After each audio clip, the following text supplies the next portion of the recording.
घटनाक्रम हुआ था आपके साथ, उस दिन भागवत की जो बात हुई थी पैर छुड़ाए, इसने शुरुआत से ही हमारे साथ बदतमीजी की। फिर मैंने इसे भोजन पे बुलाया, उस समय भी इसने बदतमीजी की। बस वो दोनों थे? वे ही दोनों थे। दोनों थे? हाँ। कथावाचक जो थे। हाँ। तो मैंने अपने पति को बताया, फिर उन्होंने कहा अगर अभी कुछ करते हैं तो भागवत खंडित होते है, गीता से चुप रहो। बस मैंने यही सोचा भागवत किसी तरह बच जाए, भागवत फिर भी खंडित ही हो गई। आप लोगों को कैसे पता चला था कि ये कौन किया? मुझे इस चीज से कोई मतलब ही नहीं था। हमने तो बुलाया, हम तो उन्हें पूजनीय समझ रहे थे, पूरा उनका सम्मान किया। मुझे इस चीज से मतलब नहीं था। अच्छा। उनका तरीका गलत था, टच करना गलत था, इसलिए उनसे माफी मंगवाई। एक मूत्र का छिड़काव वाली बात, ये गलत है, ये झूठ है, ऐसा थोड़ी कर। अच्छा, वो वीडियो में पैर छूने की घटनाक्रम आपके साथ वो उसने बदतमीजी की, तब लड़कों ने माफी मंगवाई है, पैर छुपाए। इसलिए क्या शुरुआत से पूरी घटना क्या है, सच्चाई कुछ जान सकते हैं क्या? सच्चाई यही है, उसका गलत इरादा, गलत टच करना, यही है सर।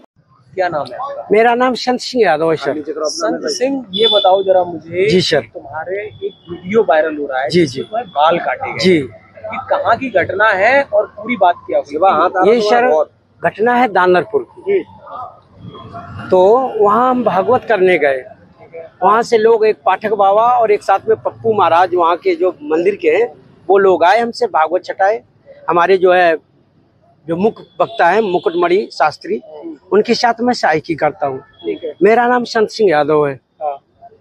तो जब हम वहाँ गए तो चूंकि अछल्ला के पास का गांव है, तो वहाँ लोगों ने ये पूछा कि आप, पहला श्लोक हो गया, भागवत भी शुरू हो गई। शाम को उन लोगों ने पता लगाया होगा, तो वो बोले कहाँ के रहने वाले? तो हमने कहा हम रहने वाले तो कानपुर के हैं, ये अछल्ला भी हमको हो गई 20 साल रहते। क्या काम करते हो? तो हमने कहा पहले हम शिक्षक थे, स्कूल चलाते थे।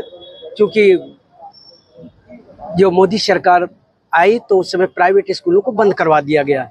इसके बाद फिर हम भागवत में लग गए। तो बोले कि तुम्हें पता चलता है कि चमार हो? हमने कहा हम चमार नहीं साहब, हम यादव हैं। तो बोले कि आरडी दिखाओ। तो हमने कहा आरडी तो हम लाए नहीं, आधार कार्ड। बोले कि तो हमने कहा नंबर ले लो हमारे घर से पता लगा लो। तो इन्होंने नंबर लिया, हमारे बेटे से पूछा, तो बेटे का नाम जैसे आरडी में हमने क्लिक किया तो उसका नाम लिख के आ गया, राज यादव।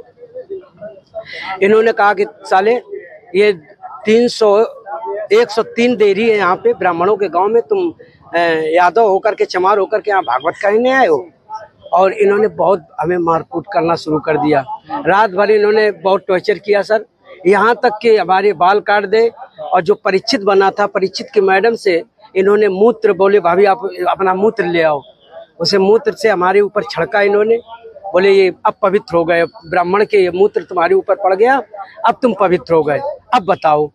अच्छा, तो ये तुमसे पैर क्यों छुआए गए? पैर इसलिए छुआए गए कि तुम यहाँ पे संकल्प करवाया, तो आपने हमारी भाभी से, हमारी जो है ये ब्राह्मणी है, इससे आपने पैर छुआया। हमने कहा पैर हमने नहीं छुआया, हम तो वैसे भी पैर नहीं छुआते। हमने ये कहा कि ठीक है। तो बोले कि नहीं, तुमने वो तो करवाया, संकल्प तो करवाया। तो हमने कहा संकल्प तो करवाना भाई, हमारा जो पाठन क्रिया में है वो हम करेंगे। तो ये बताओ, तुम आचार्य बन के गए थे? जी नहीं, आचार्य बन के, सहायक आचार्य। जी। कथावाचक कौन था? मुकुटमणि महाराज। मुकुटमणि, वो कौन बरादरी है? वो भी यादव। वो भी यादव जी। तो जिन लोगों ने आपको कथावाचक के लिए बुक किया था, वो कौन बरादरी? वो ब्राह्मण है। वो ब्राह्मण जी। तो ये कथा कब से होनी थी? ये तारीख 21 तारीख से सर। 21 तारीख। तो क्या तुमने ये नहीं कहा कि जब ये लोग हमको बुला के लाए हैं, इन्होंने बुक किया है, क्या उन्होंने जाके सब कुछ बताया हमने? तो बोले कि ये लेके आए, लेकिन तुम्हारी हिम्मत कैसे पड़ गई कि ब्राह्मणों के गांव में आए? ब्राह्मणों के गांव में तुम गद्दी पे बैठे हो और मतलब अहिर होकर के, और तुम्हें तो चमार लोग बता रहे हैं। तुमने कहा सर चमार हम नहीं है, हम यादव हैं। रुक जाओ भाई। अरे साहब आ गए, इसके बाद अभी बात करेंगे सर। कितने